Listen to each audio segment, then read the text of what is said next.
Um,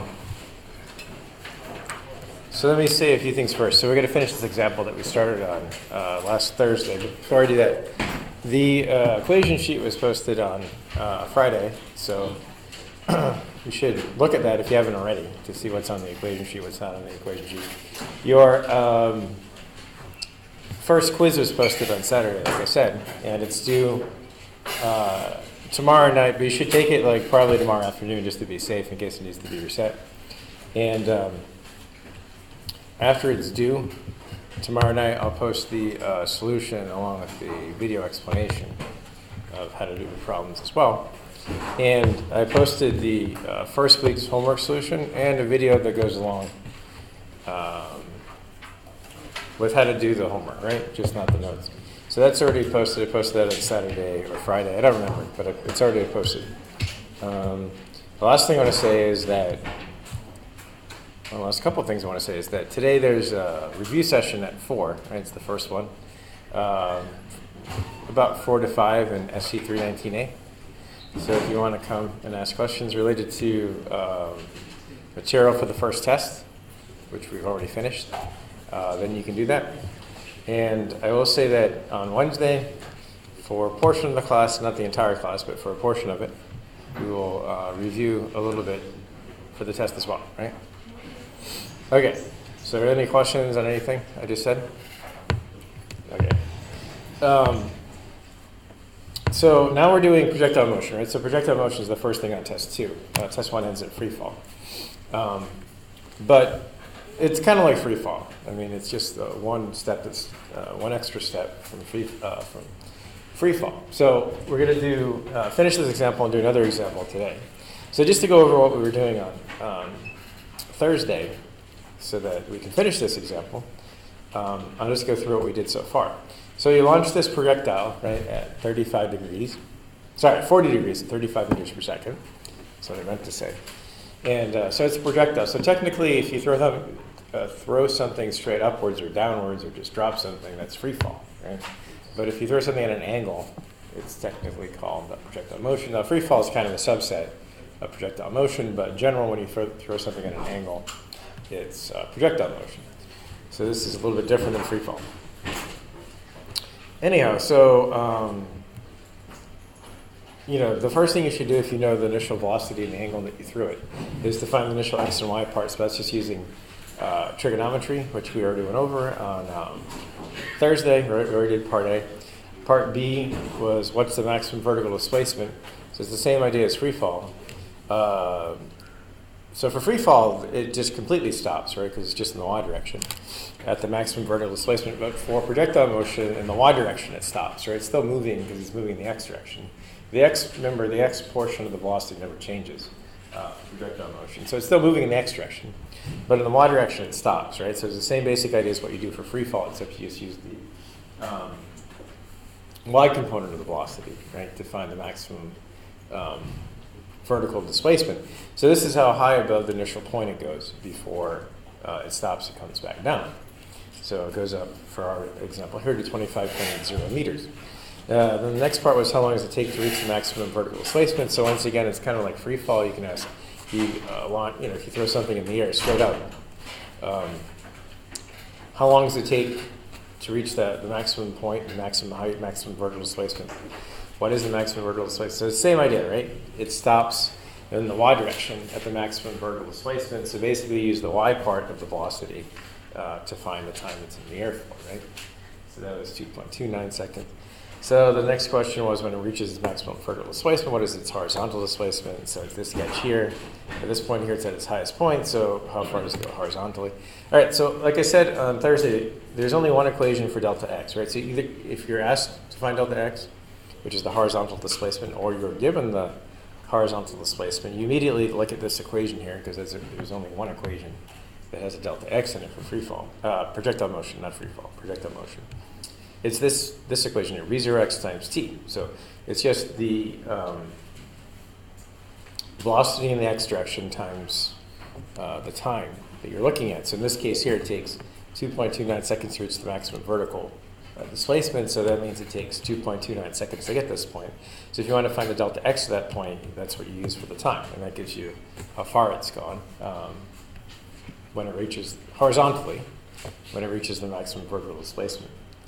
And then part E is how long does it take to return to the ground, basically how long is it in the air for. So when it comes back to the same point that it's launched from vertically, delta y is equal to 0, correct? So that's what we use to figure this one out. And there's two times. One is at t equals 0, which is when it's launched, which isn't interesting. The other time is when it comes back to the ground, and the second time delta y is equal to 0. So it's when the parentheses here is equal to 0. So you get 2v0y over g. Basically, it's twice the time it takes to reach the maximum vertical displacement, delta y is equal to 0, same as it is for free fall.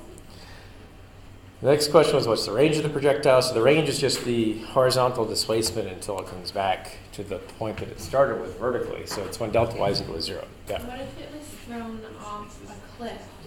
Yeah, we're going to do a problem sort of like that. Okay, because that was on the quiz. I didn't think you do. Well, it was not a projectile problem, but something like that. But like I said, I'll post the quiz solution tomorrow night, and you'll see. And then I can go over it on Wednesday. Okay, so the range is just the, like I said, it's the horizontal displacement when delta y is equal to 0.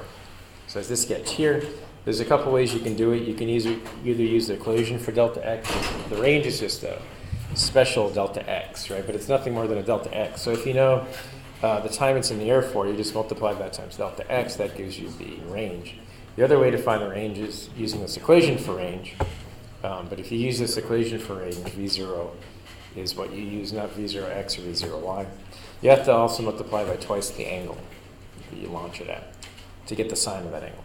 All right, so then the next part is what's the velocity in the y direction before it hits the ground. So once again, delta y is equal to 0, right, when it comes back to the ground. So delta y is equal to 0 in this equation, you get vy is equal to plus or minus v0y. But it comes back to the ground, so it's going down in the negative y direction, so it should be negative. That's where that negative comes from. And then this is almost the last part, a couple more parts. I'm going to do another couple parts. So you put this wall here. What's the minimum height of the wall? Well, the minimum height of the wall is just the y displacement for the projectile at that point. So if you know how long it takes to get to this point, which you do from the horizontal displacement, like I said, if you're given a horizontal displacement or you're asked to find a horizontal displacement, this is the only equation you can use. There is no other equation. So you know v0x and delta x, in this case is 100 meters. That gives you t, which is the time it takes to travel to this point horizontally. So if you use this t in the delta y equation, that gives you where the projectile is at that point. So the wall has to be at least 15.68 meters high, right, to block the projectile. And then the last part that we did, and we'll do a couple more parts, is at a horizontal, so when you reach the wall, basically, the question is what's the velocity of the projectile in the y direction? So it takes 3.73 seconds to reach the wall, basically. So if you just plug that into the equation for Vy, that gives you the velocity, just in the y direction, that it hits the wall at, right? All right, so does that make sense for what we did on Thursday? All right, so that was just to refresh your memory what we did. Now we're going to do a couple more parts, right? So the next part is what's the magnitude of the total velocity at a displacement of 100 meters. So basically I'm saying how fast does it hit the wall, right? So suppose there's a wall there, like I drew. The question is basically how fast does it hit the wall? So that's the total velocity, or at least the magnitude of the total velocity is the same thing. Okay, so you have to be a little bit careful. It's not really too hard to figure out, but the velocity at this point has an x and a y part. It's not just the y part, right? It has an x and a y part. So how do you find the magnitude of any vector if you know its x part and you know its y part? It's on test 1. right? The magnitude of vectors, right? So how do you find the magnitude of any vector if you know how much it is in the x and y direction? Right. So it's going to be v, which is the magnitude of the velocity at this point here, is going to be vx squared plus vy squared square root. So vx is how fast it's going in the x direction when it's 100 meters from where it started. And vy is how fast it's going in the y direction, 100 meters horizontally from where it started. Oh, sorry, this is a horizontal displacement. I mean, it's pretty obvious what I'm talking about, just to be 100% clear. Okay, so how fast is it going in the x direction at this point?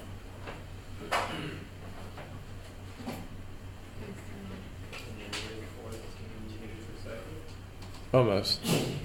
That's how fast it's going in the y direction at this point. But the question is, how fast is it going in the x direction at this point? Yeah.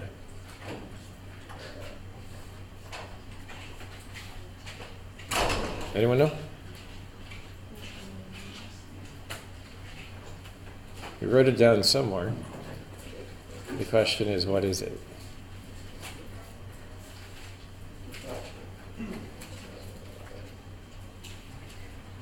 Anyone see it? I've passed it a couple times already. Yeah. Go back. Yeah, it's 26.81. Why is it 26.81? Because in the x direction, the velocity never changes, right? It's always the same value at every point in time, every position. The x part never changes because there's no acceleration in the x direction, correct? So therefore, at this point too, the velocity is 26.81 meters per second in the x direction. So this is Vx.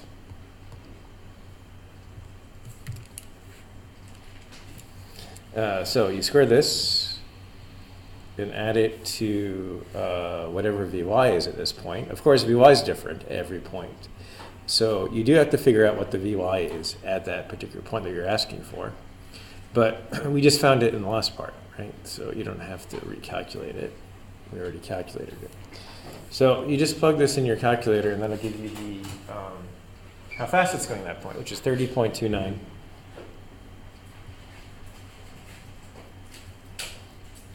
meters per second. That means that it basically will hit the wall, if the wall's there, at 30.29 meters per second. All right. Does that make sense? All right.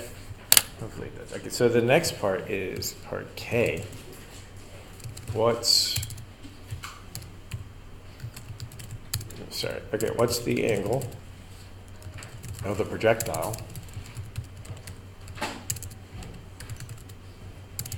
Projectile at a horizontal displacement of 100 meters. So basically, at the wall, right? What is the angle of the projectile? Basically at the wall. Does anyone know how to do this? Wouldn't that be the inverse tangent? You have to use something like inverse tangent, but the idea is that the angle of the projectile hits, or the angle of the projectile is the angle of the velocity vector, because the velocity vector is tangent to the path, right? Right. So basically you're just finding the angle of the velocity vector. Right. Right. Some people use the displacement vectors. In other words, they use 100 meters and this, what was it? 15.68 meters. It's not, you don't use the displacement vectors, right, to find the angle of the projectile. The point is you use the velocity, right, because the velocity is tangent to the path. So,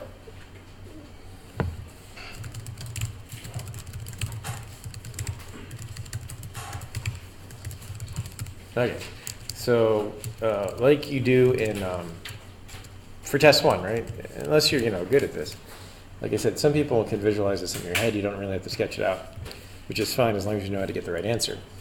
But at the beginning, it helps to sketch out these vectors, right? So basically what I want to do is sketch out the velocity vector, like we've been doing since last week, to figure out the angle, right, that I want to find. Okay, so the x part of the velocity is 26.81 meters per second, right, in the positive x direction because we launched it to the right. So this is the velocity vector. So it's like, what the heck? Okay, so let's try that again. All right, so it's this much, say in the x. All right, this is 26.81 in case you can't read what I wrote. That doesn't really look like a 6, but it's 26.81. And then the y part is, what is it? 14.09. So remember, I don't write the negative is what I meant to say. The fact that it's going down, right, you know it's negative. So this is the velocity vector at that point. And we're trying to find that angle, right? So how do you find that angle? Yep. 14.09 Yep. So the meters per second cancel out, as they should. You shouldn't have any units inside inverse tangent. So it's 27.72.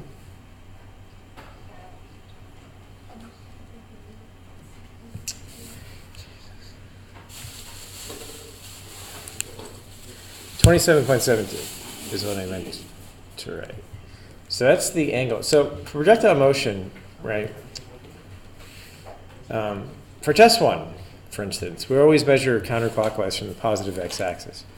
But for projectile motion, there's only two cases, right? You either launch it, or either the velocity vector is above the x-axis or below the x-axis, right? There's no other way, right?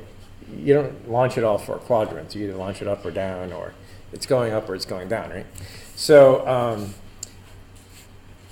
because for projectile motion there's only two cases, you basically can say, is it going above the x-axis at that point or below the x-axis at that point? Another way to say it is below the horizontal. So the horizontal is basically the x-axis, right? So there are two equivalent ways of saying the same thing. So it's 27.72 degrees below the horizontal or below the x-axis, right? So, there's only two cases, above or below. You don't have to do the four different cases like you do for test one, right, for this kind of stuff. All right, so does that make sense? So it hits the wall at 30.29 meters per second and an angle of 27.72 degrees below the x-axis, right? All right, so does that make sense? Mm-hmm. All right, let's do one more. That's a little bit more complicated. Okay, so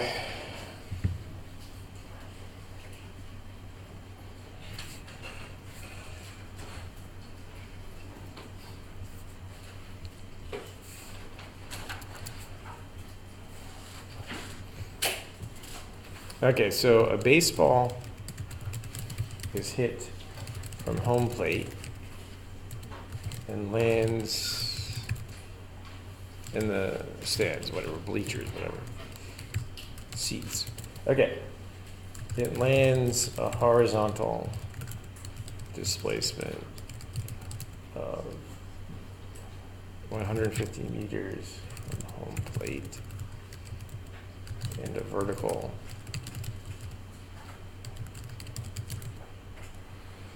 displacement of 30 meters above its starting point.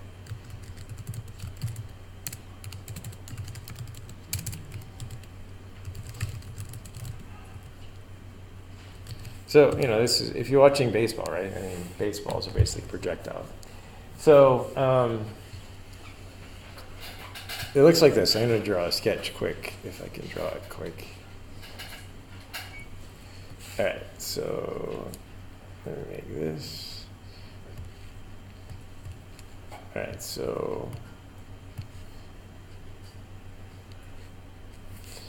so this is sort of a side view of what's going on here. So you have the baseball. Well, this is where the person's bat is, right? Where the horizontal line is, and it's hit at some. So we're assuming there's a meter off of the ground right there. No, let me finish the sketch, then I'll explain everything. So it's hit at some velocity. Well, I should let's make it more clear, right? It's starting. So it's hit at some velocity, and it becomes a projectile. So it looks like a parabola, as I explained on Thursday. So it goes like that, right? Something like that. And so this is sort of the outfield fence here, right? And then this is the stands, right? They're at an angle like that. So what I'm saying here in the sketch, that this here is 150 meters, right? And this here is 30 meters, because that's what happens, right? When you have a home run, it doesn't come back to the field, right? So the delta y isn't 0. It lands somewhere in the stands, right? It doesn't. In this case, your delta y is 0, right? It's 30 meters. So this is the sketch, right, of what's going on. All right, so does everyone understand the sketch? Okay. So the first question is, given this information, right, how fast was the ball hit? So the question is, what's the magnitude of the initial velocity of the baseball? In other words, how fast was the baseball hit? Sometimes called the exit velocity, right, of the baseball, right? It comes in at some velocity, goes out at some velocity. This is what we're trying to figure out. How fast does it leave the bat, right? So this is the data that you typically have when you're watching a baseball game. You know where the ball lands. You know how far it goes horizontally, correct? You can, if you have a stopwatch, you can figure out how long it's in the air for. So the question is, how fast was it hit when it was initially hit? Okay, so let's see how we figure this out. So there's a bunch of equations for projectile motion. These are the x equations. Delta x is v0x times t. This one's pretty trivial, right? Vx is v0x. In other words, the x velocity never changes. And these are the y. Where is it?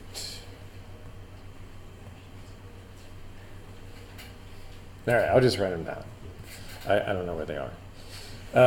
But the y equations are this. So delta y is equal to v0yt minus 1/2 gt squared. Vy is equal to v0y. And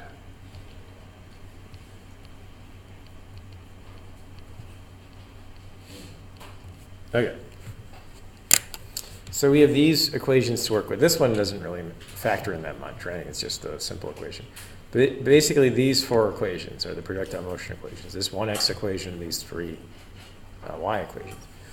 So what are we essentially trying to find? We're trying to find the initial speed of the baseball. Well, we just kind of answered a question that's pretty similar to that.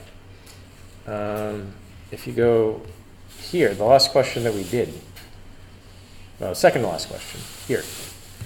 So we asked, what's the magnitude of the total velocity? So this is the same thing as the speed, right? The magnitude of velocity is the speed. This is basically the same sort of question that I'm asking now, except it was at, the displacement of 100 meters, not the initial velocity. But what do we do to find the speed, or how fast it was going, the magnitude of the velocity? What do we need? We needed the velocity in the x direction and the velocity in the y direction, right? At this case, this time it's 100 meters. So here, it's similar, a little bit different. If you want to find the magnitude of the initial velocity, what two things do you think you need? Okay, one more time. Here, we needed Vx and Vy, which is in general, the velocity at 100 meters for both of these things, right? The x and y parts. So an analog to this, initially, what do you think you need? If you want to calculate this v again, but the initial v, what do you think you need? You need v0x and v0y, correct? That gives you v0. It's the same equation. I could actually borrow this for a second. All right, so we need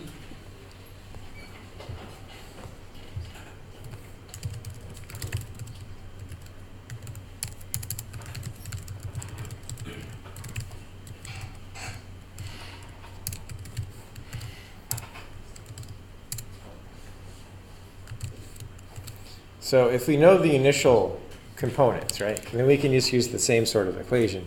Except this is V0, right? This is V0. That's supposed to be 0.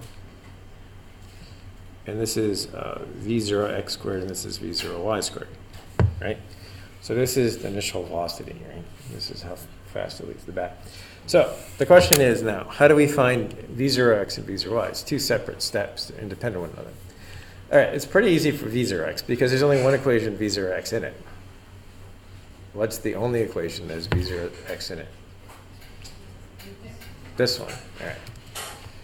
So let's find initial velocity in x direction. That's this. Oh, I didn't copy it. All right, let me just do it. Okay, so what is your delta x, do you think, right? So we're going to use this equation, right, to find V0x. So V0x is what? If you just solve this equation for V0x, algebraically, it's delta x over t. What is delta x for this case? Yeah, it's 150. And what is the time? 4. Yeah, 4 seconds is what is given. Here, right? It's 150 meters in 4 seconds. So that gives you whatever it gives. It's something 0.25, but I forget what it works out. 37.5. So this is 37.5. Why do you have a delta in front of the V0x? Hold on 1 second. What is that? Why do you have a delta in front of the V0x? Delta x is displacement, right? Yes. That's what you need. It's displacement. It's not position necessarily. It's displacement, right? I mean, if you call x equals 0 where the projectile is launched, then they're the same thing, but you don't have to necessarily do that, right? It's the displacement, how far it goes from where it's there. Velocity? No, I mean, you always define velocity in terms of displacements, right? So in this equation here, it's the displacement.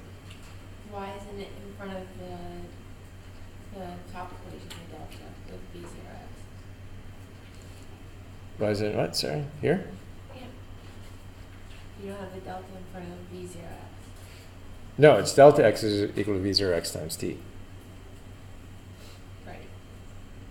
But now it's delta V0x. Oh, delta v0x. My bad. Okay, Yeah. sorry. I didn't see that. Okay, Okay. that's what everyone. Okay, that's what I meant. Sorry. Okay, so that's v0x, right? Okay, so how do you find v0y?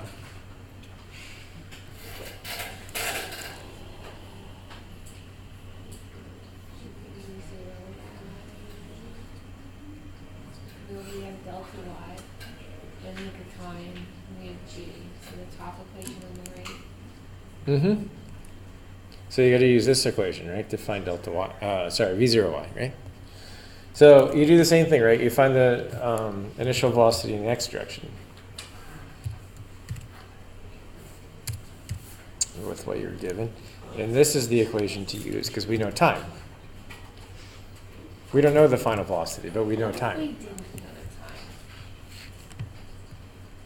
Well, you have to be given enough information to solve the problem, or else it's not solvable. Well, yeah. You'll see the solution. I don't know what it is. That'll make sense, trust me. Okay, so we want to solve this equation for v0y, right? Because that's what we want to find. So v0y times t is equal to delta y plus 1/2 gt squared, and then you divide by t, so v0y is delta y over t plus 1/2 gt. That's just what you get when you solve algebraically for v0y. Now what you do is you plug in what you know. So we know that delta y was what, 30, I think? Yes. Okay, this is 4. It's the same time.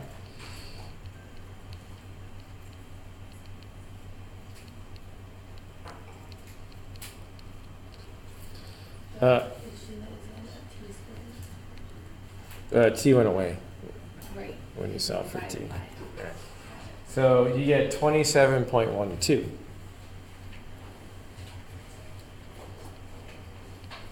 So that's the initial velocity in the y direction, and that's it, basically. So then you just, plug it into the equation I wrote down to begin with, which is this, and then you just plug in the numbers. Okay, so this was 37.5, right? If I'm writing something down wrong, just let me know. Even though you tried to let me know before, I wasn't paying attention.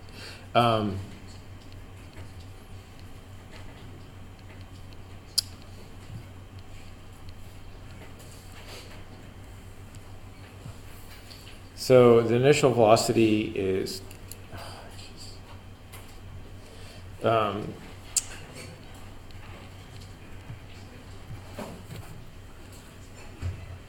46.28 meters per second.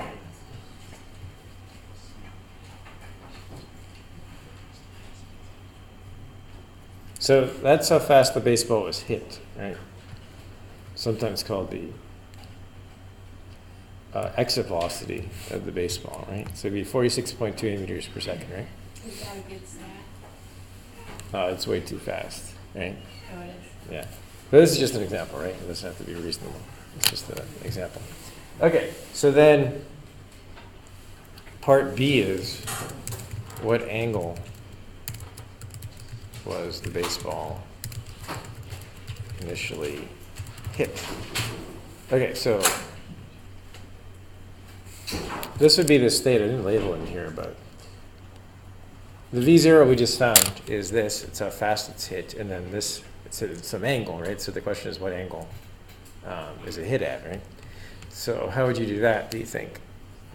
Well, usually inverse tangent when those bad numbers there. Yeah, so we know the velocity, initial velocity. So if you know the initial velocity, you can figure out what angle that velocity is, right? So in other words, I want to switch colors. All right, so the x part is 37.5. So that's like this. And the y part was what, 27 point, I don't remember actually, 27.72? 1, 2. So this is the velocity vector, right? The initial velocity vector. This is V0.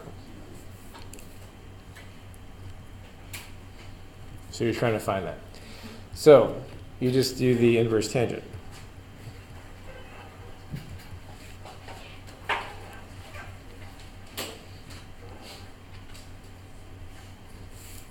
Of the opposite side, which is 27.12, divided by the adjacent side.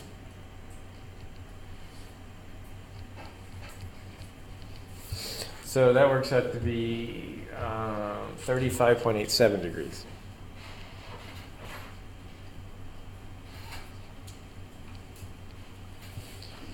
All right, technically it's above the horizontal. I mean, to That makes sense. hit a home run, you have to hit it up. You can't hit it down, right? I mean, you can't hit it down, but it's just a ground out. Right? It's not a home run. So, On the ground and then have really crappy players. well, I mean, ground out isn't that bad. But if you're trying to hit a home run, you don't want to hit it down, right? You want to hit it up.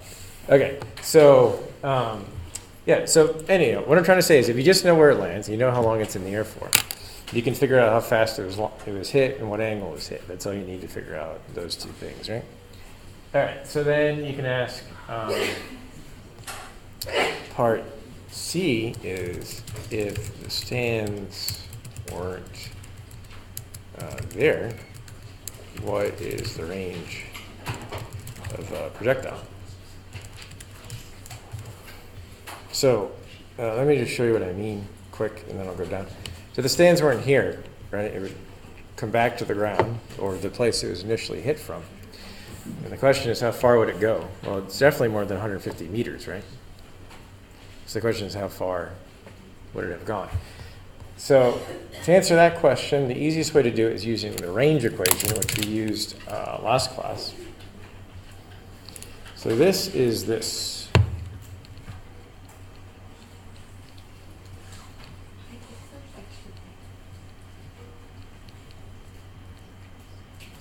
That's the range equation. It's just an equation. But the point is you need V0, which is the initial velocity, the whole thing, which is what we found here. This is V0, not V0x or V0y, V0. So it's V0 squared times the sine of twice the angle it was hit, which is what we just found, 35.87, initially hit, I should say. The angle of the initial velocity. And then you divide that by g.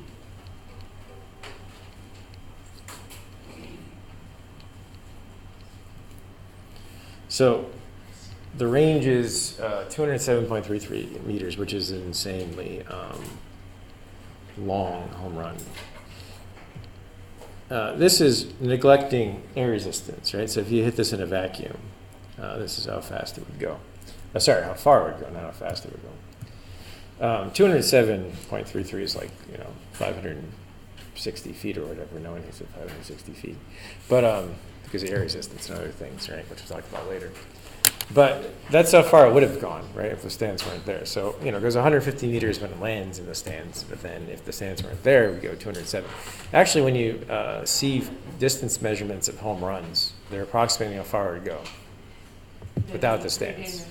Right, they're doing the range, they're not doing where it lands in the stands. All right, so does that make sense? Right? So it's basically the same thing as free fall, right? It's just a little bit extra, just the X part, right? It's the only difference between this and free fall. Any other questions on this one?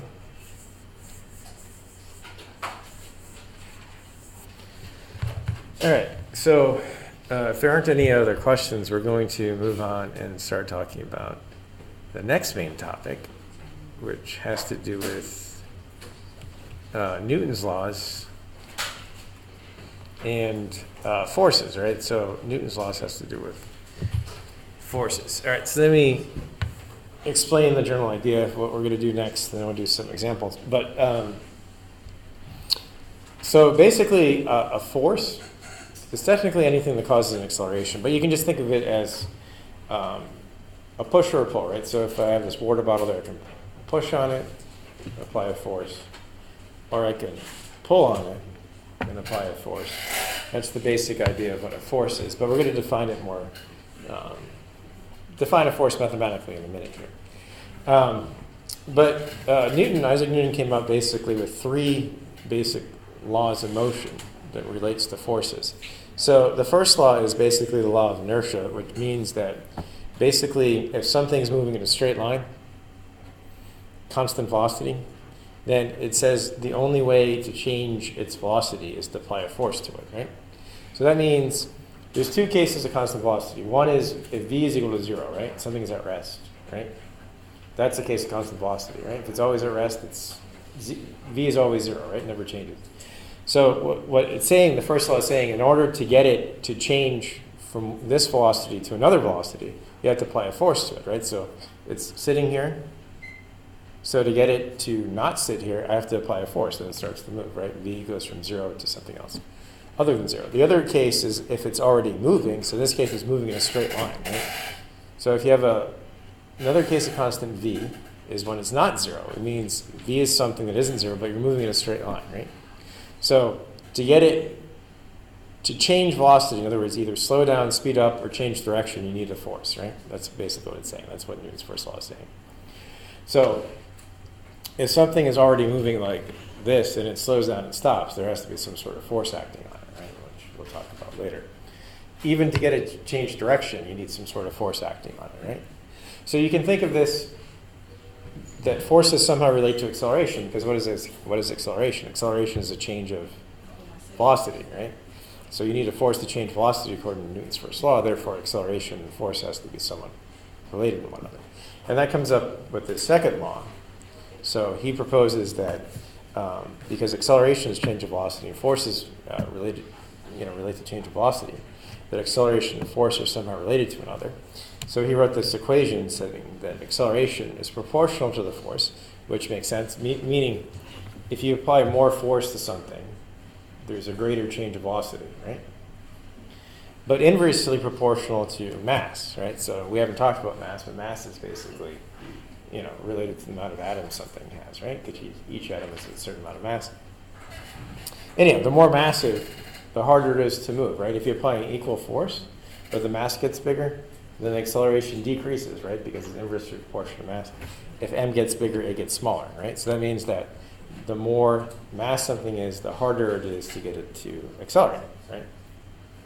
So this is his second law, right? This is what he proposes acceleration is and how it relates to forces, which is something new.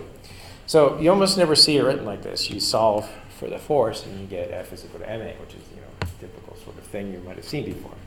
So what does this say? It means that if you know the acceleration acting on an object, and you know the object's mass, you can find how much force it takes to create that acceleration, right?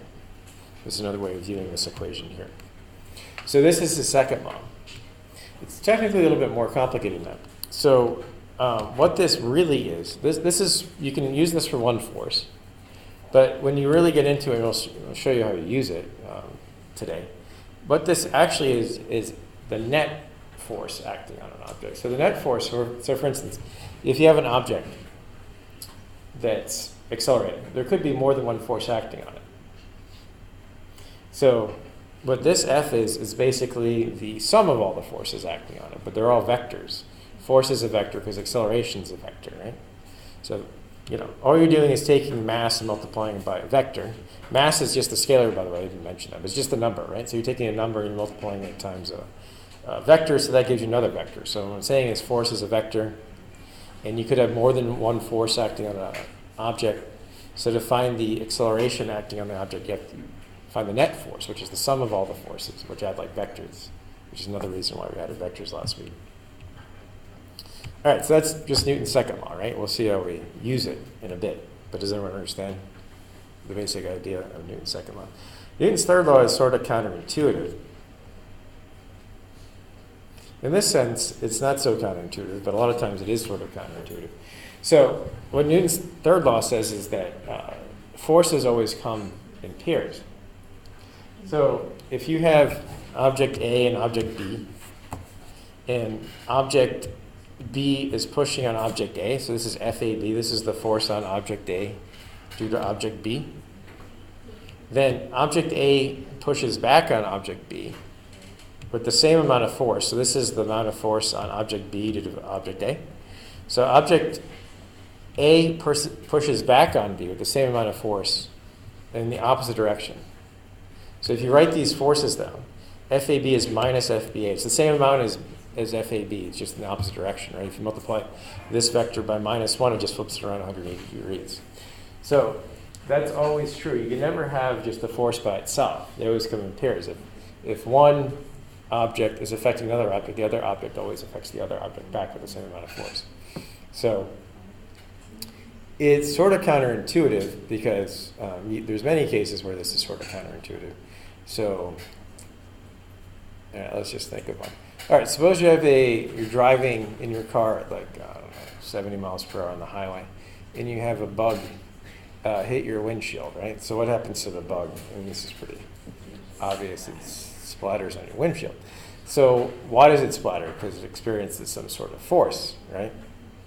So there's a force of the car exerted on the bug, which makes the bug splatter.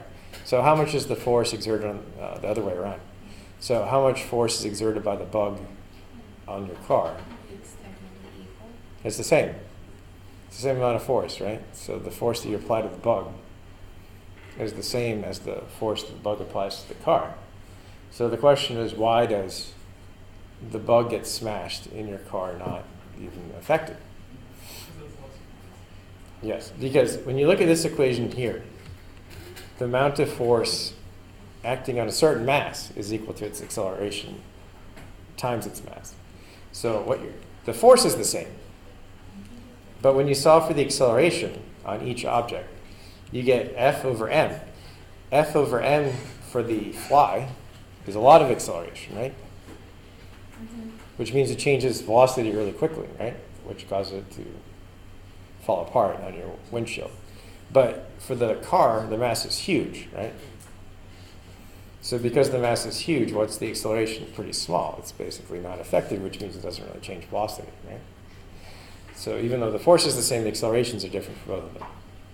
Okay? So that's why it's sort of counterintuitive.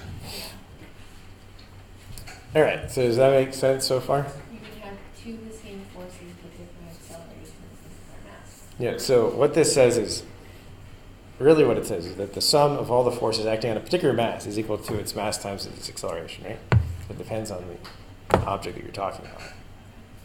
Okay, so does this make sense so far in Newton's three laws? Yeah. It will make sense eventually. All right, let's talk about some common forces that we'll see. So these kind of forces you have to sort of know, but you'll get used to them when you see them this week. Okay, so one of the common forces acting on basically anything that has mass is weight. And a lot of people confuse weight and mass. So let me go over that. So weight is a force. Mass is just the number. It's related to the amount of atoms you have. I already mentioned it, right? Because each atom has a different mass. If you add up all the mass of all the atoms in an object, that gives you the total mass the object has, right? It's just the scale. It's just a number. It's measured in kilograms, right, or grams, whatever. So it's not a force. But due to gravity, the Earth pulls down on all masses and gives masses weight, which is a force, right? So weight and mass are related to one another, but they're not the same thing, right? Weight is the force of the Earth pulling down on the mass. So weight is given by mg. It's just the mass times the acceleration produced by the Earth, which is g, right? We learned it for free fall and for gravity and for projectile motion. So it's just minus mg y hat. In other words, weight is always in the negative y direction, the same direction as gravity. The amount of the weight is m times g, right? So it's proportional to mass. In other words, if the mass is bigger, the weight is bigger, but they're not the same thing. One is a force, one is a mass. So let's do a thought experiment. Suppose you took this phone here, which weighs, I don't know what it weighs, like a quarter of a kilogram, or maybe a tenth of a kilogram, right? So it has some weight on the Earth. What would the weight on the Earth be if it's a tenth of a kilogram, do you think? The amount of the weight. 0.98. I didn't mention the units, by the way. Units of force are measured in newtons. It'd be 0.98 newtons, right? That's the typical unit, right? You'll see it in a minute. So this phone that has an approximate mass of 0.1 kilogram weighs 0.98 newtons here, right? Suppose I took it to some planet. I don't know what planet, but whatever planet I went had twice the gravity of Earth. So it's 2g, it's 2 times 9.81, 19 point whatever that is, 6, right? So the question is, what would the mass be on that planet? Well, the mass would be the same. Yeah, it doesn't change, right? It's 0.1 kilograms, right? Because the amount of stuff doesn't change. Acceleration is- But the weight would be different. It would be twice of what it was on Earth, right? It would be, whatever, 1.96 newtons instead of 0.98 newtons, right? So that's the difference between mass and weight, right? Weight is a force. It's related to the gravity, but mass is just the amount of stuff this thing has. Okay, so how to sketch the weight is pretty important because you have to figure out all the forces acting on the mass. And some of them, like vectors, so direction is pretty important. So if you have a mass on a horizontal surface, the weight's going down. If you have a mass in midair, the weight is going down. If you have a mass on an incline or a ramp, the weight is always going down. It never changes direction. It's just in the negative y direction. So anyhow, that's how the weight goes, right? Does that make sense? Another force is this. It's the normal force. This is another one people get confused. So the normal force is when something is in contact with the surface. Typically it's the ground or a ramp or something. It doesn't have to be the ground or beneath the object. It can be above the object. I'll show you that in a second. But typically it's drawn like this. It's the normal force, right? So the normal force is perpendicular to the surface the object is on. It's perpendicular away from the surface, right? So for this case here, if you have a object on a horizontal surface, the normal force from the surface is pushing up. It's away from the surface, perpendicular to the surface, like this. If you have something in midair, as this depicts, it might not be obvious. This is midair, though, right? Not on a surface. Then the normal force is 0. Why is the normal force 0 for that case? Because there's nothing pushing against it. Because you're not on a surface, right? You have to be on a surface for there to be normal force. You're in midair, there is no surface, so the normal force is 0. If you have a ramp or an incline, it's like what we usually say in physics, it's a ramp. The normal force is perpendicular to the ramp, right? It's not perpendicular to the ground. So the weight is always in the same direction here. See, for the ramp or for the horizontal surface, it's the same thing. But for the normal force, it's not, right? It changes directions. Now the question is, what is the normal force? How much is it? Sometimes it's given to you in the problem, depends on the problem. But most of the time you're not given the normal force, right? And there is no value for it. There is a value for the weight, it's just mg. For the normal force, there is no value. You have to use Newton's second law to figure out how much it is. We use the vector. Yeah, you'll see how it works. But you basically use Newton's second law to figure out how much Fn is, right? Typically, it's not given. Although sometimes it is given in the problem. But if it's given in the problem, it's obvious what it is. But what I'm trying to say is there's no general equation, right, to find the normal force, as there is for the weight. All right, so does that make sense? And the last sort of typical force that you see is what's known as the tension force. So the tension force is present whenever you have a rope or string attached to an object. So in this case, there is no string, so the tension's 0. But for this case here, if you have an object hanging vertically from the ceiling, then there is a tension force on it because it's attached via a rope. So the tension goes away from the object along the rope, whatever direction that is, right? So here, the tension is just away from the object going up. It's away from the object going along the rope. There's also a tension applied to the ceiling, right? So if you go away from the ceiling along the direction of the rope, they're the same tension on both sides. That's another counterintuitive thing. So if I know how much tension there is here, suppose it's 10 newtons. So newtons, like I said, is the unit of force. So suppose this is 10 newtons, right? The amount of force where the mass is. This is 10 newtons too. It's just going in the opposite direction, right? So it's the same amount of tension on both sides of the rope going in opposite directions.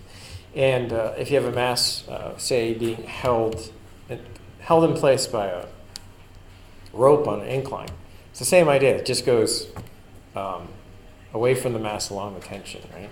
And along the rope, I should say, right? And that's the tension. So the question is, how much is the tension? It's just like normal force. You don't know what the tension is off the bat. Typically, I mean, sometimes you're given tension, but most of the time you're not. So you have to use Newton's second law to figure out how much the tension is.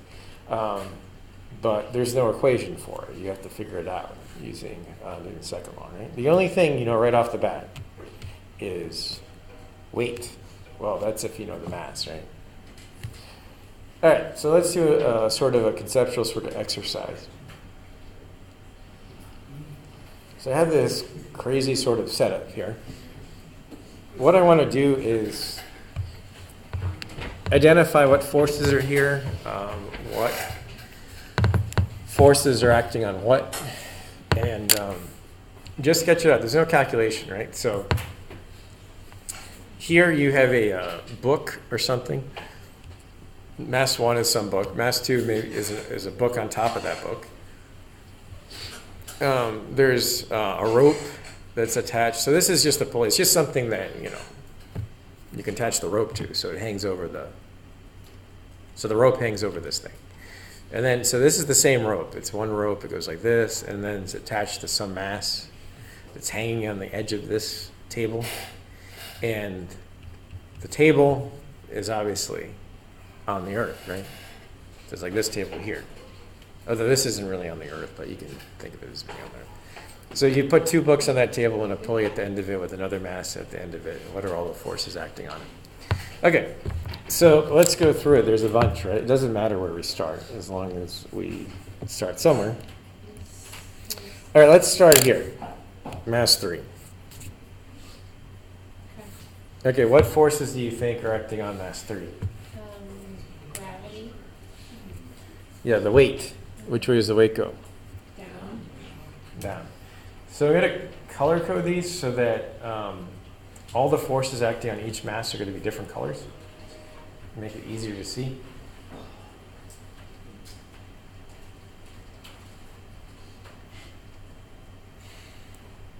Hold on, I want to see. Okay, it doesn't matter.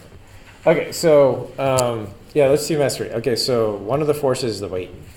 So let's do that. So the weight always goes straight down.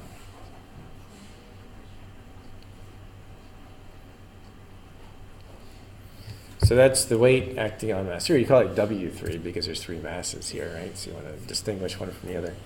What else is acting on this? There's a normal force. Is there a normal force on mass 3? No, it is not on the ground, right? Right. Okay. There's tension. Yeah, there is a tension. So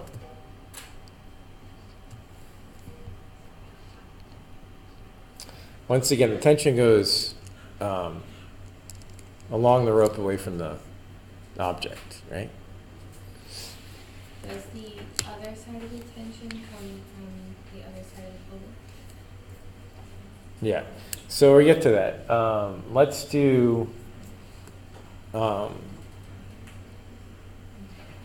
mass 1 next, I guess. It doesn't really matter the order that we do it. Okay, so let's do mass 1. So I'll use orange. Okay. So let's do mass 1. So what forces are actually on mass 1? Yeah, the weight, right? So all of them have weight, which is... So mass 1 is in orange, right? All the forces acting on mass 1 are in orange. Okay, so what else is acting on mass 1? Friction. Okay, so there's friction, but we're not going to talk about friction right now. So what we're doing is ignoring friction, right, for now. So there's no friction. Okay, so what other forces are, yeah, the normal force, right? Someone said the normal force? Yes.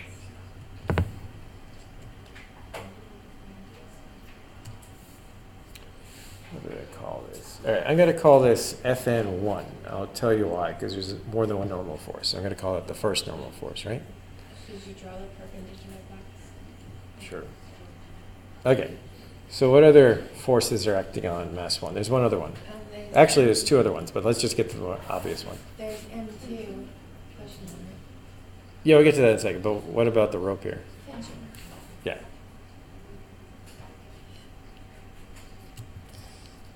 And this T, the amount of it, is equal to the green T, right? They're the same tension because it's the same rope, even though they're in different directions. There's one other force, but let's do mass 2 first, right? And then we'll figure it out. So what forces are acting on mass 2? I already did green. Let's see. I'll do this. So what are forces acting on mass 2? Weight. Yes. Oops, that's the wrong one. So the weight's going down, right? Always goes down.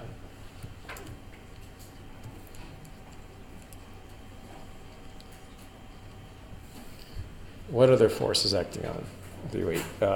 Mass 2. Yeah, the normal force. There's another normal force because it's sitting on this book beneath it, right? So the book beneath it, or whatever it is, acts as a surface, right? So this is Fn2. Is there any tension on mass 2? No, there's no rope tied to it, so there's no tension. So for mass 1, does the weight of mass 2 play into the weight of mass 1? The weight of mass. No, they're separate. So that wouldn't be considered like a third, another force? The weight of the sum of them? Yeah. No. This is how you do it, right? You just do it individually. Okay, but it makes more sense when we finish. Okay, so each one of these forces have reaction force. To each other. They all have reactions. All right, so what do I want to do? Let's do mass 2 first, actually. So let's do the reaction forces. Each one of these things have reaction forces, which is an equal and opposite force, right? Let's go through them one by one. So let's do mass 2 first. Let's look at Fn2 and W2. So what is the reaction force to Fn2? So what is Fn2? Fn2 is mass 1, the surface of mass 1 pushing up on mass 2. So what is the reaction to that, do you think? F and 2. Yeah. In other words, mass 2 pushing down on mass 1. So the reaction to that is this. I'll draw it in orange since it's related to mass 1. It's acting on mass 1. So here, there's another force on mass 1. And they're equal. And they're equal, right? They're the same amount, right? What about weight 2? So weight 2, what is weight 2? Weight 2 is the Earth, essentially, pulling down on mass 2. So what is the reaction to that? Mass 1's that much heavier. No. So let's think about it.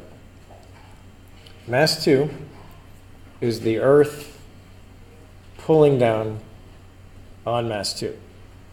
So what's the reaction? Mass 2's resisting that force. No, you're thinking about it too. You're complicating it too much. All right, so once again, the Earth is mass 2 pulling down. Sorry, weight 2 is the Earth pulling down on mass 2, is what I meant to say, right? So what's the opposite of that? The Earth Mate- pushing up. No, so mass 2 pulling up on the Earth, right? So you have the Earth there. That has mass, and it also has forces acting on it. So acting on the Earth, which I'm doing in light blue, this is one of the forces. Weight 2, right? And they're equal. They're equal, right? All right, so that's reaction force of these two brown ones. Let's do all these reaction force. So Fn2 is reaction force that they already did. Let's do weight 1. What's the reaction force to weight 1, do you think? From the Earth up to 1. Yeah, so weight 1 is the Earth pulling down on mass 1. So the reaction to that is mass 1 pulling up on the Earth, right? What is the reaction force to Fn1, which is this here?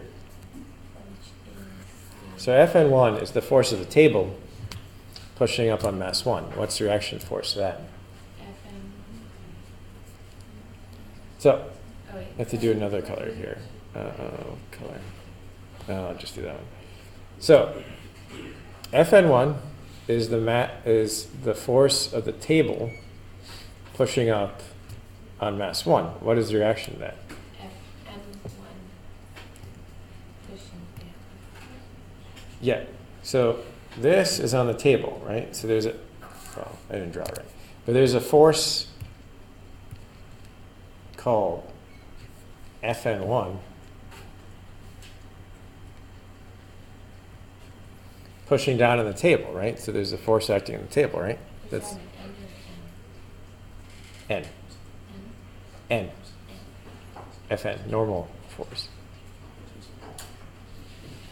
Yeah. So that's the reaction force for Fn1. I mean, the orange Fn1 is what I meant to say. Okay. What about, there's a tension here.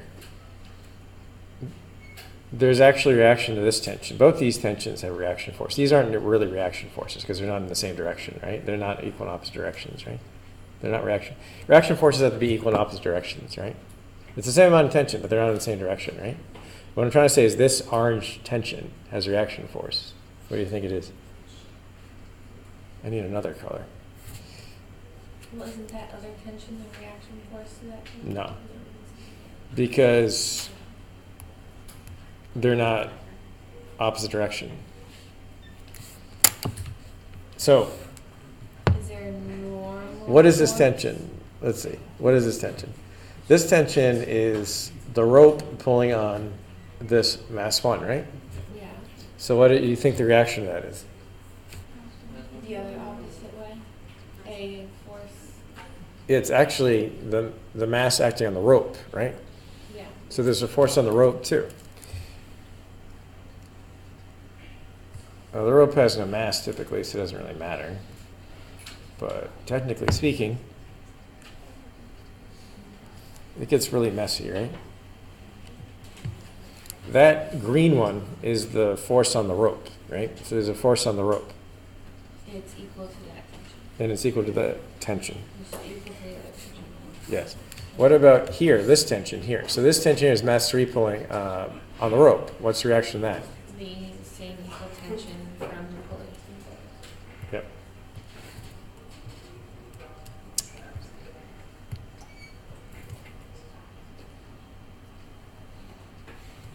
It gets really messy, right? But this T is mass 3 pulling down on the rope, right? Or the string, whatever. And then there's lastly this one, weight 3. So what is the reaction to weight 3? Oh, it's from the earth. Yeah. Is it?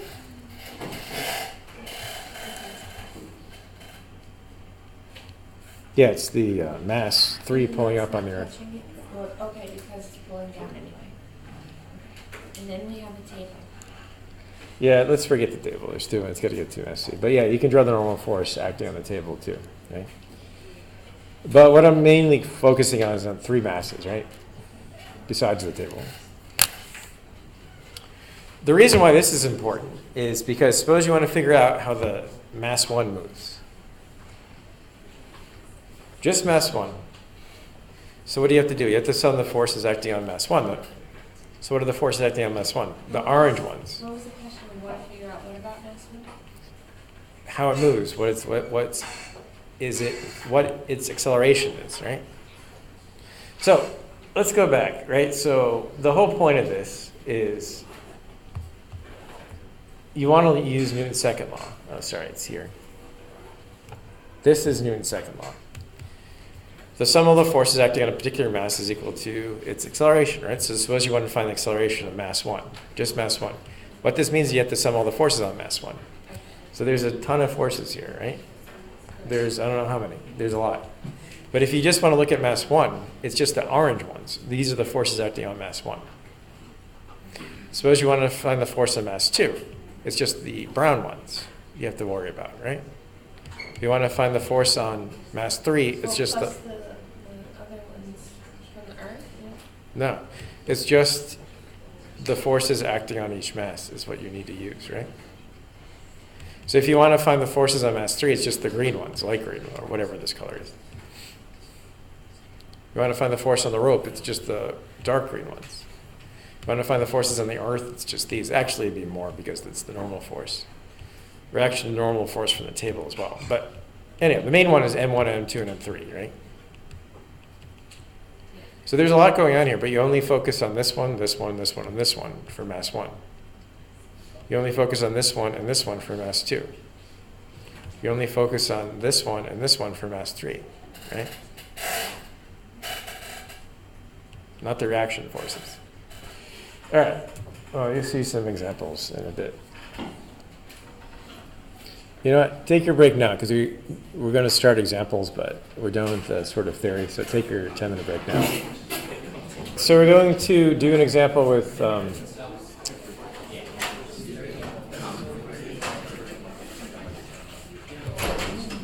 Newton's second law.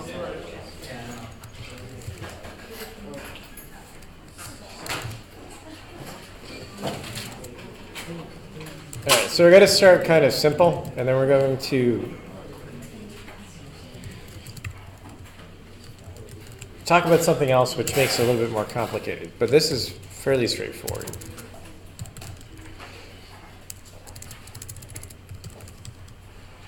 So we're not talking about friction yet. We'll talk about friction probably tomorrow. But for now, we don't know about friction. So we're not talking about it.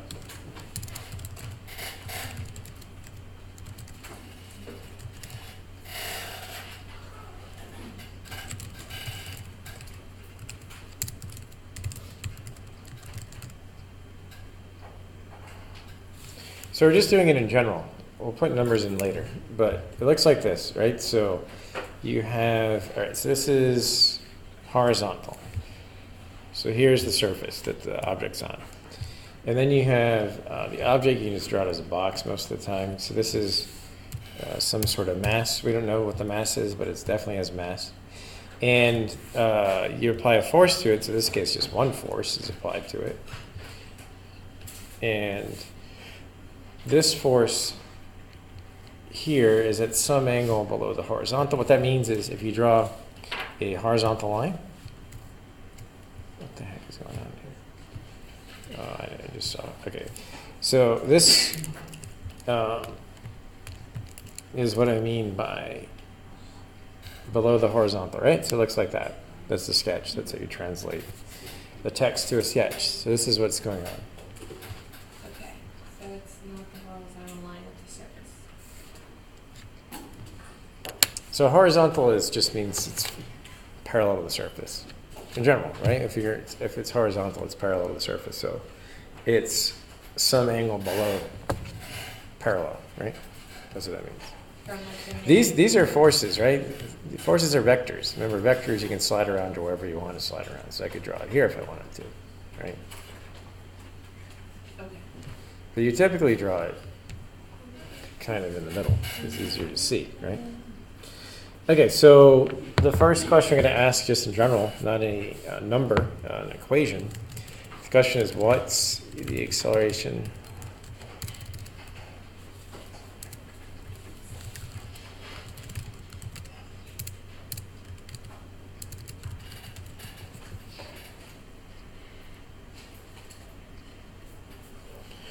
let's say in the x direction. You'll see how this works out. Okay, so to figure this out, whenever you ask for an acceleration, it doesn't matter what the question is. The first thing you have to do is draw all the forces acting on the object. That's the first thing you need to do. First, sketch all forces acting on the object. So you have this given force, but you also have the other forces that we just talked about before the break. So you want to make sure you identify every single force acting on the mass, not just the forces that are given. So what are the forces that are acting on this mass besides the one that's given? The weight, Yes. the weight from the earth. Is that No, you just want the forces acting on the object. So the other one would be acting on the earth, right? So just, normal force? right, just the normal force.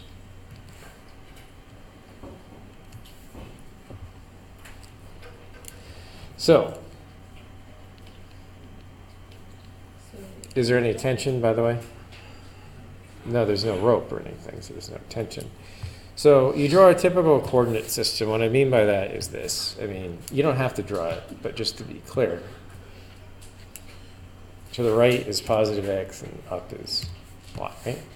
So what we need to do is find all the forces acting in the x direction. So remember, by Newton's second law, the sum of the forces, the sum of the vector sum is equal to the mass times the acceleration vector. So basically, if you want to find just the x part of the acceleration, it's the sum of all the x parts of the forces, right? It's because it's a vector sum, right? If you have F1, F2, F3, F4, F, 5 different forces, then the sum of the forces, which is the x part of all the components added up, is equal to the mass times the acceleration in the x direction. So I'll write that down, right? So in a compact sort of form, right? So Newton's second law, when you write it all out, says the sum of all the forces acting on the object is equal to the mass times the acceleration of the object. Acceleration vector. That means if you want to find the x part of the acceleration, you have to sum up all the x parts of all the forces, right? This is how you find the x part of the acceleration. Now, does Fn have any part in the x direction? No. Does W have any part in the x direction? No. Does F, the force that was given, have a part in the x direction? Yeah. Yes, it does. So let's figure that out.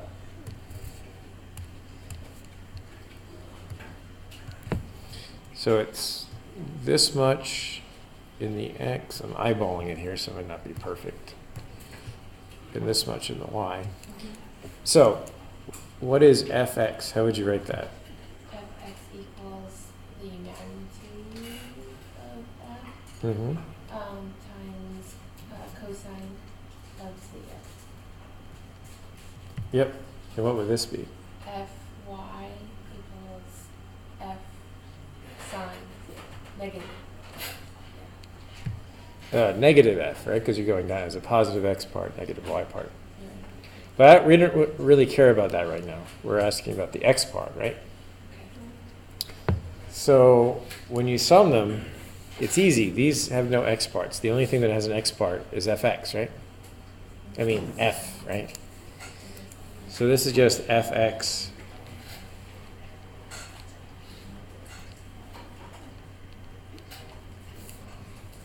So what is ax? That's just Fx x. over mass. Right. We'll put in numbers later, but in general, it's f cosine theta over f, right? So if you know the angle, you know f, you just plug in the numbers, and that'll give you what ax is, right? In general, for this case. Let's do the same thing for the y direction. This is all on test 2, right? Mm-hmm. Okay, because we didn't have these equations and stuff. No, I don't test you on things the same week. You have to absorb them first, right? Yeah. Okay, so does anyone have any questions on that? So let's do the same thing in the y direction.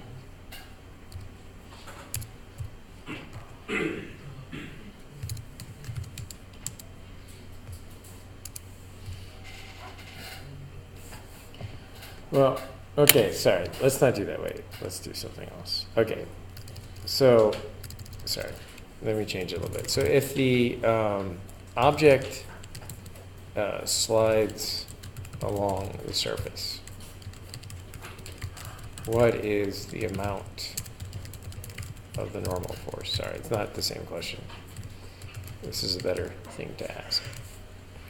Okay, what is the amount of the normal force if it slides along the surface? Would it be the same? Hmm? Would it be the same? No. We'll figure it out. So first of all, where's the normal force completely? It's always completely in this direction. It's, yeah, but what direction? Is it in the x or y direction? Y. Y. So the normal force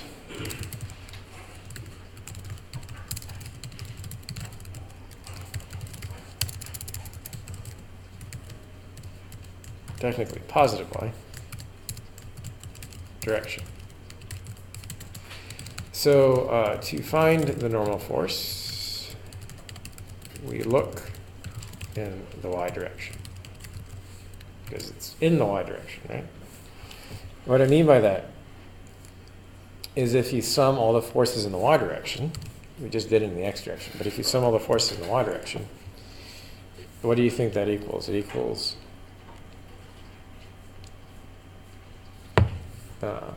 m times the acceleration in the y direction.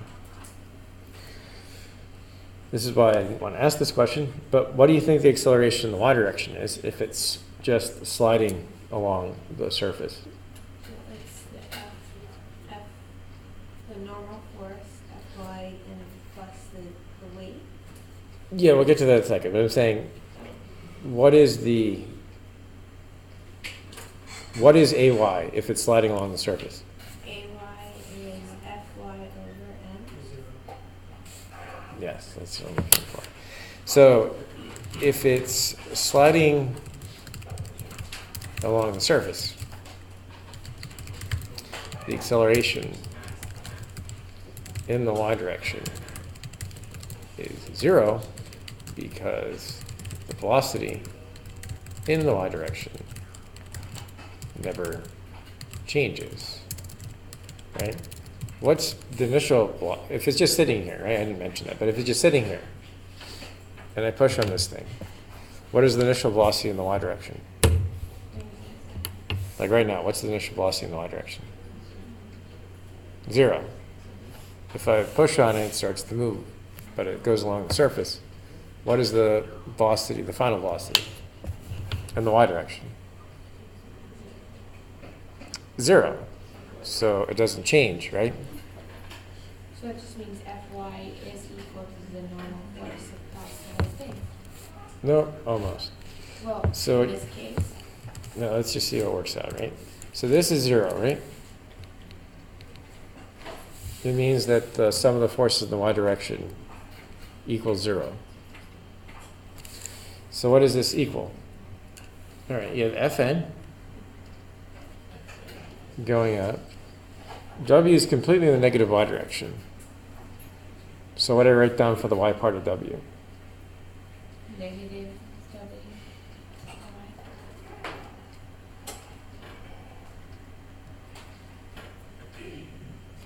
Let me sort of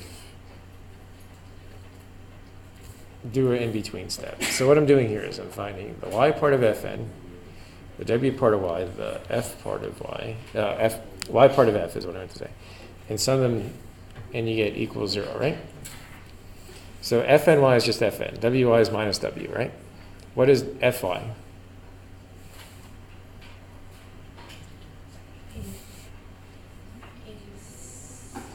We just did it, right? It's this, right? Minus F sine theta. Okay. Okay. These signs are important though, right? You have to understand why Fn is positive, W and Fy are negative, right? So these two are going down. This one's going up, right? So what is Fn?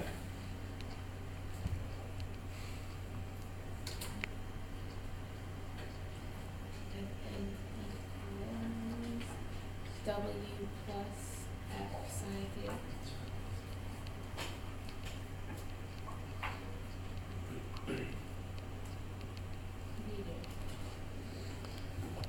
W is mg. W is mg. So that's the amount of the normal force. This is another thing that people can get wrong all the time. Is the normal force a reaction force to the weight force? Say that again? Is the normal force a reaction force to the weight force?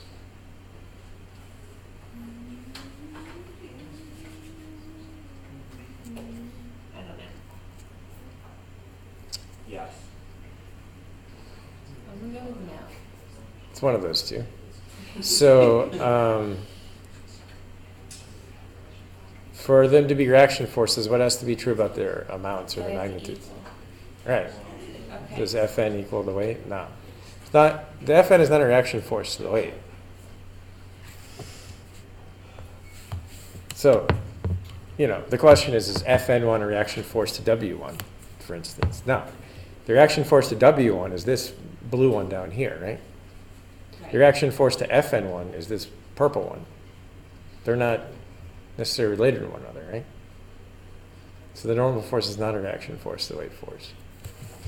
People get that wrong a lot of the time. All right, so does that make sense though? I mean, they have to be the same magnitude at the very least, right? So you'd be the same. They're in opposite directions, which is good, but they're not the same amount, right? Okay, so, okay.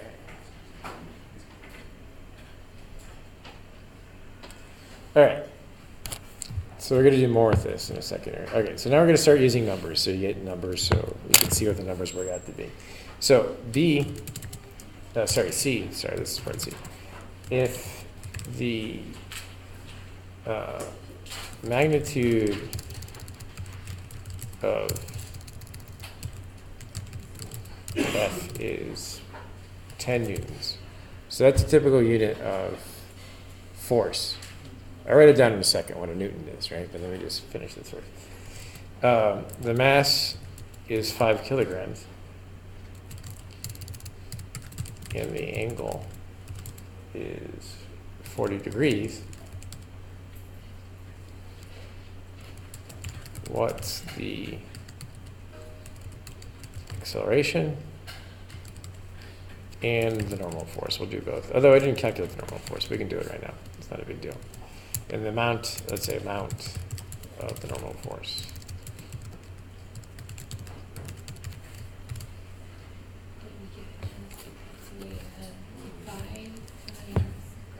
So first of all, let me just point out a few things.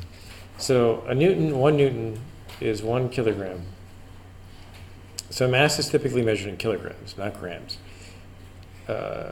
times 1 meter per second squared. So that's what a Newton is. If you take the mass in kilograms, multiply it by typical units of acceleration, which is meters per second squared, you get a Newton. The other thing I want to say is, what was AX in general? Let's just write this down. So AX was this, right? We're going to use this in a second here.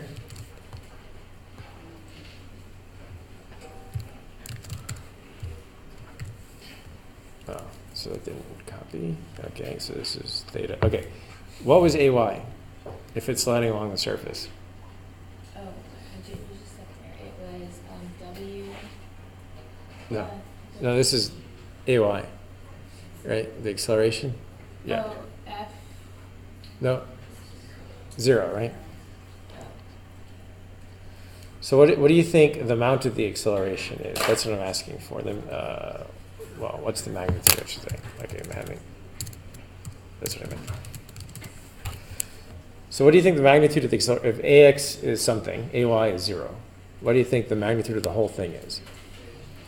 AX. Right. So A is AX, right? If it's just sliding along the surface, the magnitude of A is whatever AX is, right? So it's going to be, it's the same equation, right? It's F cosine theta divided by M. So this is going to be, what was it? I forget all the numbers. 10? 10 cosine. 40? And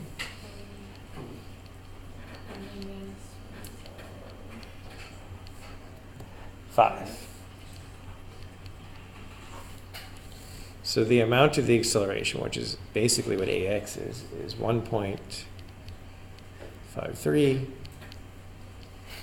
meters per second squared. Because if you take a Newton divided by a kilogram, you get meters per second squared left over, right? Which is a typical unit for acceleration. Okay. All right, so the normal force, just to give you an example of how it works out, is what we found here. So you just got to plug in the numbers and see what we get. All right, so this is 5 kilograms.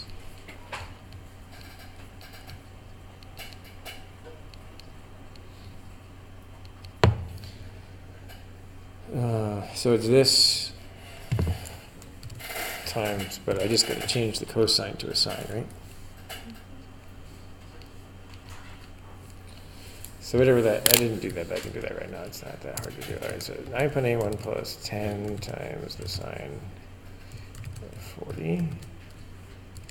All right, so it's 54.48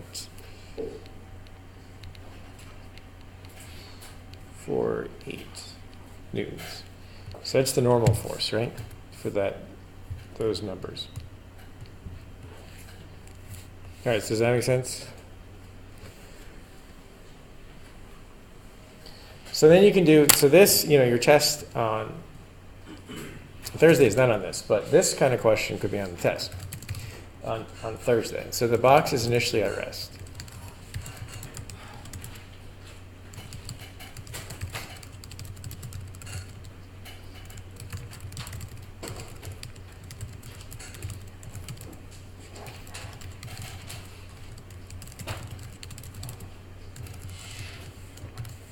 So this kind of question, I mean, not in the context of forces, obviously, but this sort of thing could be on the first test.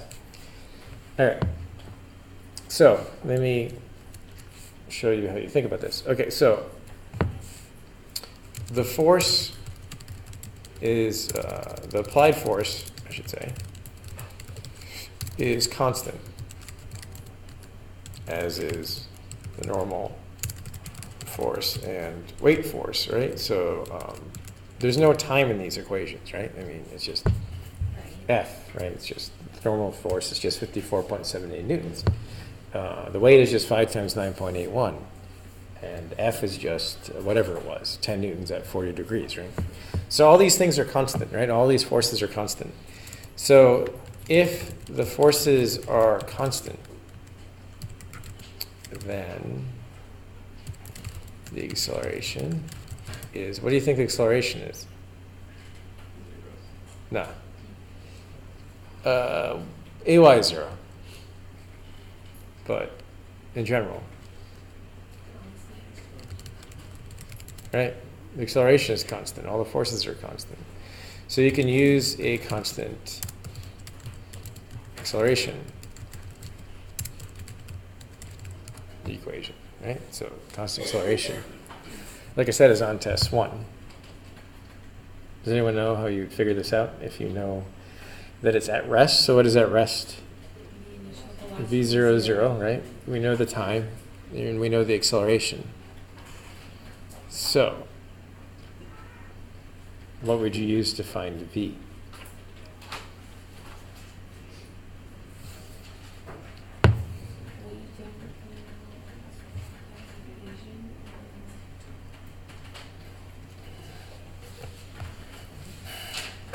These are the constant acceleration equations. Which one do you think we use? In the middle. Yeah. And you're assuming Vy is 0, right? So the velocity is just, everything's in the x direction here. It's basically one-dimensional motion, right? Everything's just in the x direction. Okay, so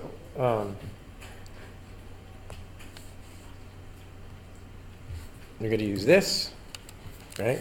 V0 is 0 because it starts at rest. So it's whatever A was, which is this,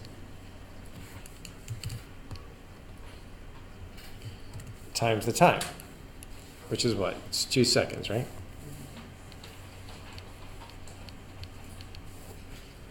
So it's 3.06, right?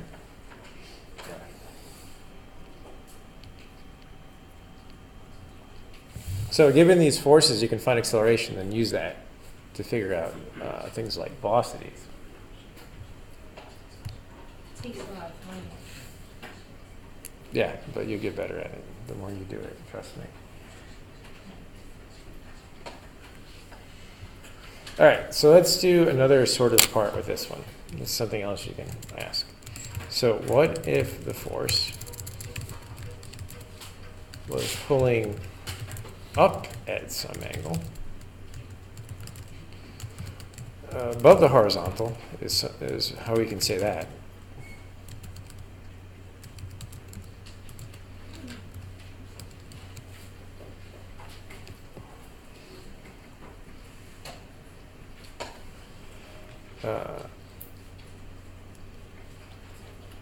So I should say, sorry, I'm just going to change this wording slightly. If the force is pulling up,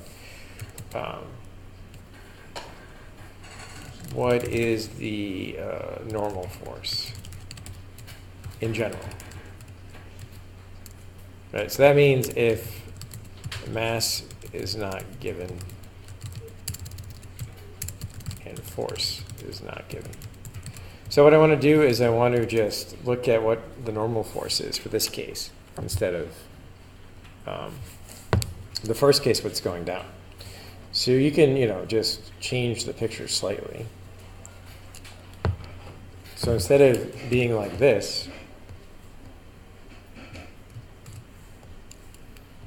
right, this force here is like this. Sure.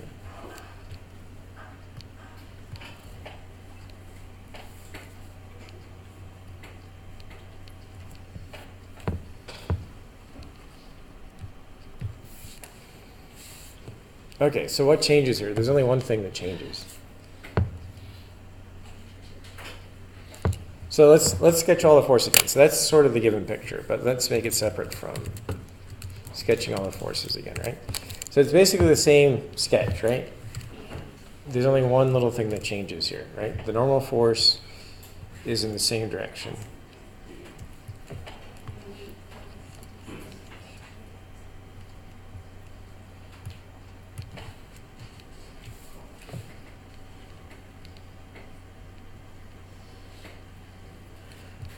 The only thing that changes is that this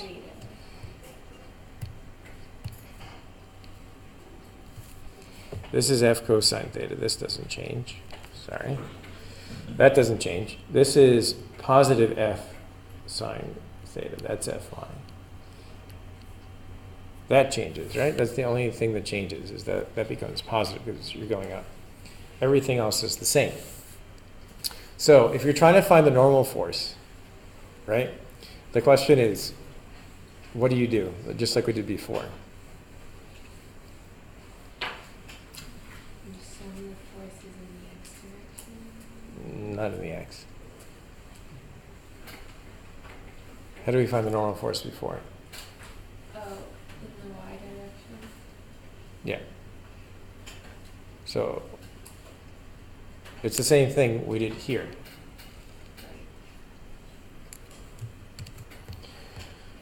So you assume, it doesn't mention this, but you assume it has not left the surface. So if it hasn't left the surface, then AY is 0 again, right? Because it's still sliding along the surface, right? So what changes in this equation here? This. That becomes a positive, right?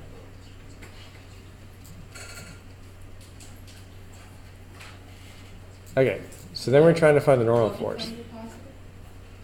This. Here. Yeah. All right, we're trying to find the normal force.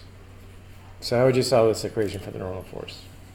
V mg minus f sine theta.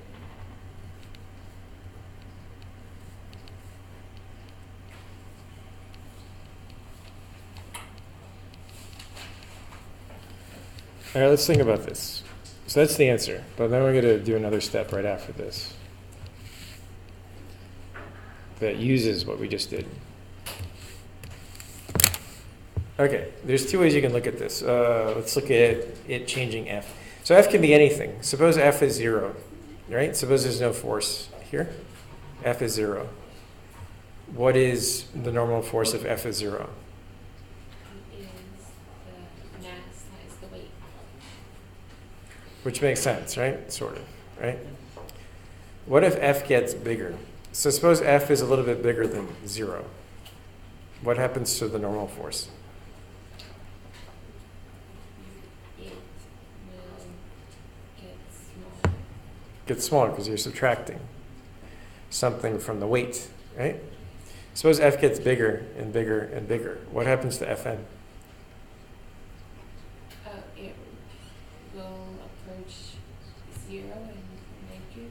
It gets smaller and smaller and smaller. At some point, it does become 0. If something has no normal force, what does that mean? If there's no normal force acting on an object, what does that mean? It's not resting on a surface. Mm-hmm. So what you can do is use this equation here to figure out how much force you need to pull something off a surface. You're applying the force at an angle. Rockets. NASA does this. Well, I mean, I can do it right here. I just pull on this thing, and there you go, right? Before, if you had a rocket. Well, you don't need rockets, so we're just moving this thing off the surface, right? So I'm just doing this, right? Not necessarily. That was fun. But, Yeah, I mean, you can. We'll talk about that. It's something called escape velocity. That's something way later, right? We're just pulling things off a surface, right? Like this water bottle. So that's the next part. What part is this? E, F. Okay, so F. How much force is required to lift mass off the surface? So I'm going to write down what I just said. As F becomes larger,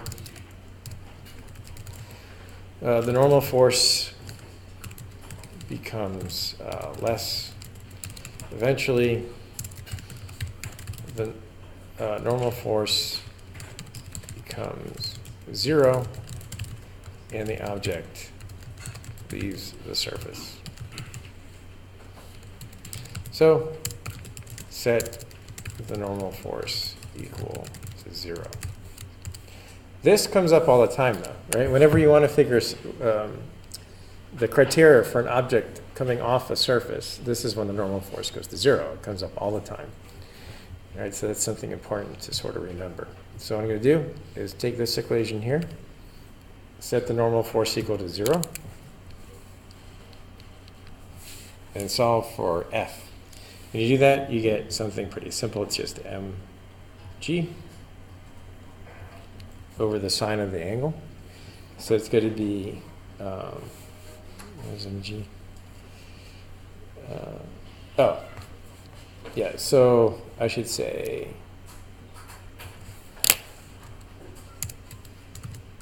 if the mass is, what was it, 5 kilograms? Yes. And the angle is 40 degrees, yeah. Okay, so this is the general equation then. Right? It's mg over sine theta, and then if you plug in the numbers, you get 5 times 9.81, which is something like 50, a little bit less than 50. And then you divide it by the sine of 40. Did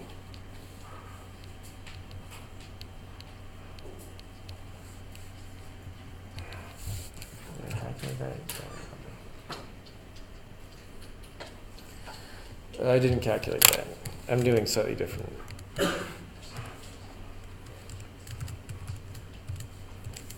So it's 76.31.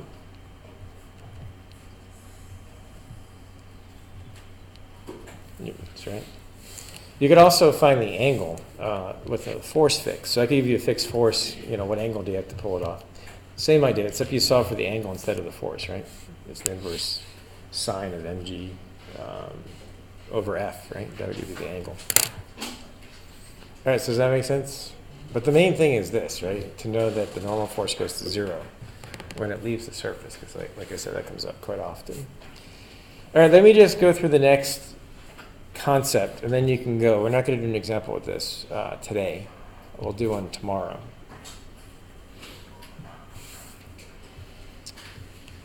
Oh, I don't have it. You know what?